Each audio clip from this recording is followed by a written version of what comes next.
안녕하세요. 월간 서른이 만든 컨텐츠 서른뷰의 강혁진입니다. 오늘 함께 이야기 나눠주실 분을 소개해드릴게요. 네, 안녕하세요. 현재 국경없는의사회에서 간호사로 활동하고 있는 구호활동가 박지혜입니다. 간호사를 그만두고 국경없는의사회라는 데 오셨는데 사실 저도 이름은 들어봤는데 국경없는의사회가 정확히 어떤 단체인지는 잘 몰랐었거든요. 혹시 어떤 단체인지 소개를 좀 해주실 수 있나요? 국경없는의사회는 1971년도에 프랑스에서 세워진 단체인데 이제 의사랑 언론인이랑 이렇게 투합해가지고 만든 단체예요. 의사와 언론인이? 언론인. 국경없는 기자회랑 관계가 있나요? 국경없는 기자회가 있나요? 그런 거는 전혀 없어요. 네. 저희가 하는 활동 목표가 크게 두 가지로 나뉘어요. 이제 뭐 하나는 무력분쟁 지역이라든지 뭐 전염병 창궐 지역, 재난 지역 이런 데 가가지고 뭐 종교라든지 성별이라든지 이런 거에 관련 없이 오로지 환자가 의료적인 필요가 있다. 그러면 그 사람들이 돕는 활동을 하는 게 첫 번째 목적이고요. 네. 두 번째는 이제 전쟁 지역이든 뭐 재난 지역이든 인도적인 활동이 되게 심각한 경우가 있어요. 이거를 다른 나라에 알리고 세상 사람들에게 알려서 도움을 더 받아야 되는 그런 상황들이 있는데 그런 경우에 대해서 이제 알리는 역할을 하는데 이게 되게 다른 단체랑 구분이 되는 그런 것 중에 하나예요. 보통 우리가 하면 적십자나 네. 뭐 이런 국경없는의사회도 마찬가지지만 그런 단체들, 구호단체, 의료단체들이 몇 개 있잖아요. 그거랑 어떻게 차이가 있는 거예요? 같은 목적일 거예요. 이제 세상에 좋은 일을 하겠다. 인도주의 활동, 이타적인 마음으로 하겠다. 이런 것들인데 국경없는의사회는 다른 단체랑 좀 명확하게 구분이 되는 부분이 독립성이 있다는 부분이거든요. 독립성이 있다? 어떻게 독립성이 있는 거죠? 그게 가능하게 되는 이유는 저희가 기부금을 받는 게 조금 남들하고 다르기 때문이에요. 이제 뭐 다른 단체 같은 경우에는 뭐 정부라든지 종교라든지 이런 쪽에서 받는 기부금이 제한이 없다고 알고 있어요. 저희는 후원금을 이제 95%를 민간 후원으로 받고 있기 때문에 저희가 이제 활동을 하는 데 있어서 되게 저희만의 결정을 내리는 게 가능해요. 그래서 그렇죠. 굉장히 신속하고 굉장히 용감할 수 있어요. 저희가 활동하는 데 있어서. 그래서 언제 어디서나 재난이 일어났다, 뭐 구호 활동이 필요하다 하면은 항상 국경없는의사회가 제일 먼저 들어가서 제일 빨리, 제일 깊숙이 들어가서 활동을 해요.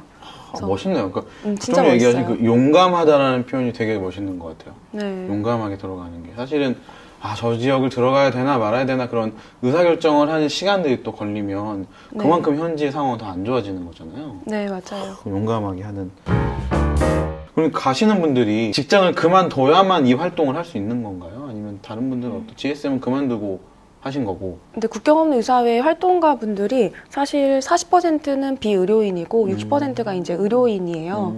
근데 의료인 중에서 이제 의사 선생님 같은 경우에는 그 활동 지역에서 짧은 미션들이 좀 간혹가다 많이 있어요. 그래서 뭐 2주, 3주짜리 미션도 있으신 분들이 있어서 그분들의 경우에는 이제 한국에서 잡을 킵해놓고 긴 휴가를 받아서 이제 활동을 하시고 돌아오시는 분들이 있는데 사실상 뭐 저와 같은 간호사라든지 뭐 약사분들 같은 의료인들 그리고 비의료인이신 뭐 이제 운송을 담당해 주시는 분들이나 현장 인력 개발해 주시는 분들은 사실상 직장을 그만둬야지 활동이 가능한 상황이에요. 뭐 아프리카라든지 중동 지역이라든지. 근데 저희를 필요로 하는 모든 나라에 다 가서 활동을 하고 있습니다. 해외를 본인이 직접 나가야 되니까 직장 생활을 자기가 하고 싶어도 할 수가 없는 거잖아요.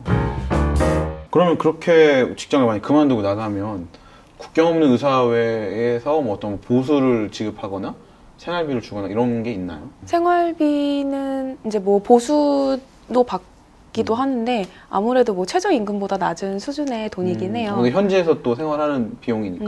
근데 현지에서 활동비는 또 따로 나와요. 따로 나오고? 네.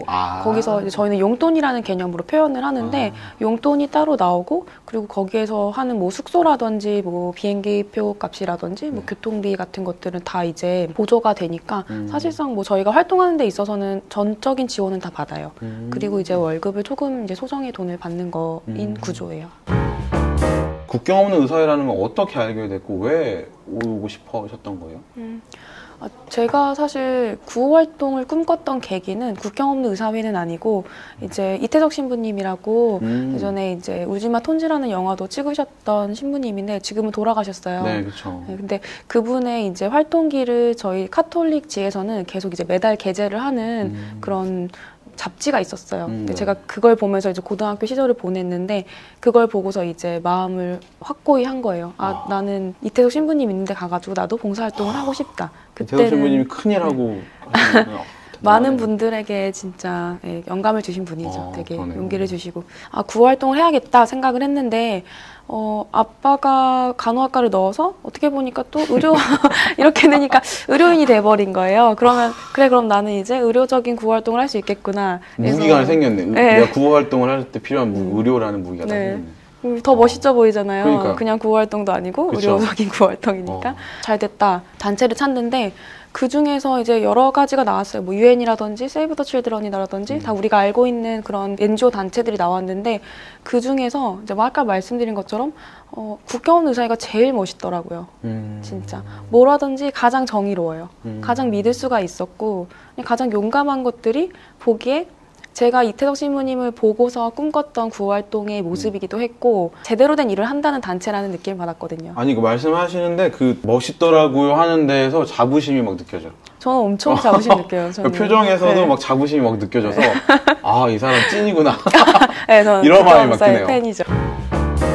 그럼 이런 그 국경 없는 의사회에 들어오는 조건이 또 있다고 하셨잖아요. 네. 최소한의 의료인으로서의 경력도 필요하고 아까 캐나다에 영어 공부하러 가셨다 그랬잖아요. 어떤 조건들이 필요하죠? 국경 없는 의사회 자격 조건들은 이제 뭐 인터넷에 잘 나와 있으니까 그거 참여해 주시면 감사할 것 같고요. 자율성이라든지 융통성이라든지 뭐 하고자 하는 얼마나 좋은 마음가짐을 가지고 있느냐 이런 것들도 있는데 사실 그런 것들은 열정으로 좀 저는 커버가 가능하다고 생각을 해요.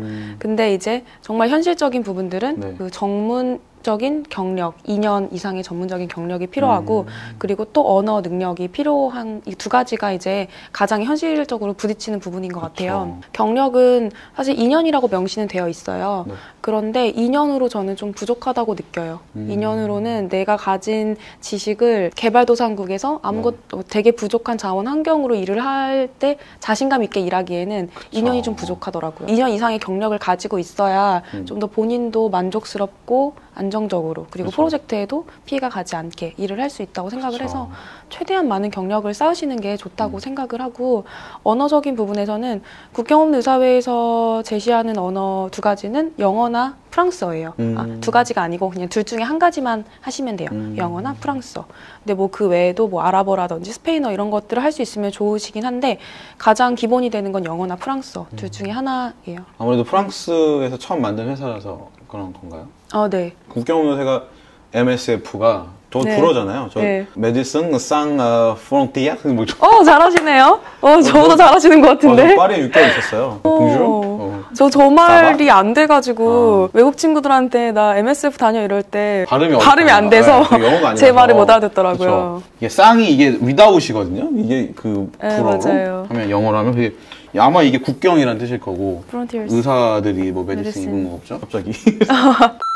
국경 없는 의사회가 영어의 성적을 요구하진 않아요. 그러니까 영어 점수, 뭐 특정한 뭐 점수를 요구하는 게 아니고 굉장히 실용적으로 채용을 하기 때문에 현실적이라고 얼마나 유창한가? 얼마나 이제 의사소통이 잘 되는가. 이제 영어로 인터뷰를 보는데 2시간가량 보고 이제 전문 지식에 관한 영어 인터뷰를 2시간가량 통과할 수 있는 사람이 이 채용 조건이거든요. 점수 막 우리가 읽을 수 있고 뭐 이 문장 해석할 수 있고 이런 능력이 필요하다기보다는 이제 얼마큼 의사소통을 원활하게 할 수 있는지. 그럼 1차로 뭐 서류를 이렇게 내고 하는 건가요?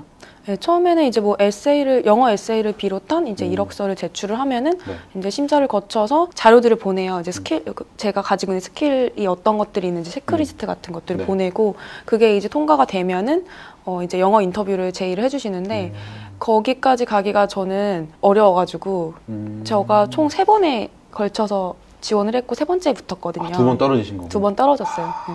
그 2번째까지는 영어 인터뷰까지 가지 못했어요. 선생님 영어가 부족하신 것 같으니까 영어 좀 더 하시고 오시라고. 지금도 그렇게 유창하시잖아요. 맞춰는 대답을 못하시니까. 여기 대답하면 너무 창피한데. 그래서 제가 캐나다까지 갔어요. 캐나다에 얼마나 있으셨어요? 거기서는 1년 있었어요. 1년 정도? 네. 뭐 학원 같은 거 다니시면? 아니요, 학원 안 다니고 뭐 했어요? 돈 쓰고 다녔죠, 그냥 거기서. 거기 있는 성당이랑 그 대학교에 사실 안에 이제 청년회 또 모임이 있어요. 그 지역 대학교 청년회 모임. 근데 그 성당 2개에서 하는 행사들이 엄청 또 많거든요. 그것만 다니는데 전 되게 바빴어요. 그래서 사실 학원 다니는 애들보다 제가 더 바빴어요. 그게 훨씬 더 영어를 공부하기에는 네. 좋은 방법일 것 같긴 하네요. 3번 만에 네, 붙었습니다. 드디어 입성을 하셨고, 나라를 어디를 다녀오신 거죠? 저는 현재까지 팔레스타인 가자 지구랑 그리고 서아프리카 쪽에 라이베리아 네. 하고 카메론이랑 최근에 이제 남수단에 한 달짜리 미션을 또 다녀왔어요. 그러면 자기가 가고 싶은 나라들 있잖아요. 근데 네. 가고 싶다고 해서 또 가는 건 아닌 것 같고, 그럼 이제 네. 아까 말씀하신 것처럼 이게 가는 지역들이 미션이라는 단어를 사용하시는 것 같은데 맞나요? 아, 네. 그 지역들은 어떻게 정해지는 거예요? 활동가가 채용이 되고 나면은 이제 MSF, 그러니까 국경 없는 의사회 그 인력 풀에 저희가 등록이 돼요. 그러면은 이제 거기 프로젝트를 담당하고 뭐 현지 아프리카 이렇게 지역별로 나뉘어가지고 사실 관제센터가 또 따로 있거든요. 예, 전 세계 5개 지부로 또 나뉘어가지고 네. 그 관제센터가 따로 5개가 있는데 그 센터에서 필요한 그 포지션들을 받아가지고 이제 저희 한국에 있는 인사개발 담당자분들하고 이제 협의를 해가지고 거기에 좀 필요한 인력들을 이제 그쪽에서 매칭을 시켜주세요. 이제 저도 나갈 수가 있고 그쪽에서도 사람이 필요하면은 이제 그때 매칭이 성사가 되는 건데 이거는 사실 100% 제 선택으로 갈 수 있는 거거든요. 제가 가고 싶지 않으면 절대 가지 않아도 되고 억지로 가게 되는 그런 경우는 없고 그리고 또 반대로 제가 가고 싶다고 해서 뭐 이렇게 갈 수 있는 것도 아니고 양쪽의 상황을 맞춰가지고 조율을 해서 예, 매칭이 무슨 뭐 회사에서 직원 발령내듯이 누구시 3일 뒤에 남수단 가세요 이렇게는 아닌 거잖아요. 뭔가 비율도 있을 거잖아요. 여기 이 지역에는 뭐 의사 몇 명, 약사 몇 명, 간호사 몇 명. 보통 이제 프로젝트의 그 성격에 따라 가지고 또 다르게 진행이 돼요. 그래서 그 프로젝트에서 필요로 하는 인력들을 이제 뽑아가지고 그 프로젝트가 진행이 되는 거기 때문에 네. 뭐 이제 의사 1명, 간호사 1명, 뭐 인사 담당자 1명, 재정 관리하는 사람 1명, 뭐 운송 담당하시는 분 1명 이렇게 보통은 1명씩 이렇게 파견이 돼요. 근데 또 어떤 프로젝트에서는 만약에 뭐 에이즈에 대한 치료를 좀 더 깊게 한다. 그렇게 되면 의사 비율이 또 3명 정도 늘어나게 되는 경우도 있고 이거는 그 프로젝트 성향에 따라 달라요. 가는 지역들이 좀 전에 말씀하신 에이즈가 창궐한 지역도 있고 에이즈는 그냥 아프리카에서 고질적으로 가지고 있는 많이 있는 질환들이고 이제 에볼라 같은 경우는 이제 시즌에서 이렇게 팡 퍼지는 그런 질병들이죠. 특정한 시기에 그냥 일회성이든. 네. 그래서 참 되게 대단한 일 하시네요. 저 같으면 사실 저는 못했을 것 같아요. 그냥 저는 의사가 돼도 강남의 성형외과 의사를 하고 싶지. 솔직하시고 확실하시네요. 보통의 그런 생각이나 일반적인 의지로는 정말 쉽지 않은 결정이지 않은가. 저는 그냥 이런 유튜브로 이렇게 좋은 생각 일하시는 분들 인터뷰 해드리는 걸로 저는 제 소임을 다하려고 해요. 그럼 저희가 가서 어떤 일들을 실제로 하셨고 어떤 위험한 상황 또는 얼마나 또 힘든 일들 또는 어떤 의미 있는 일을 하셨는지는 또 다음 영상에서 이야기해 보도록 하겠습니다. 네. 그럼 저희는 다음 영상에서 뵐게요. 감사합니다. 감사합니다.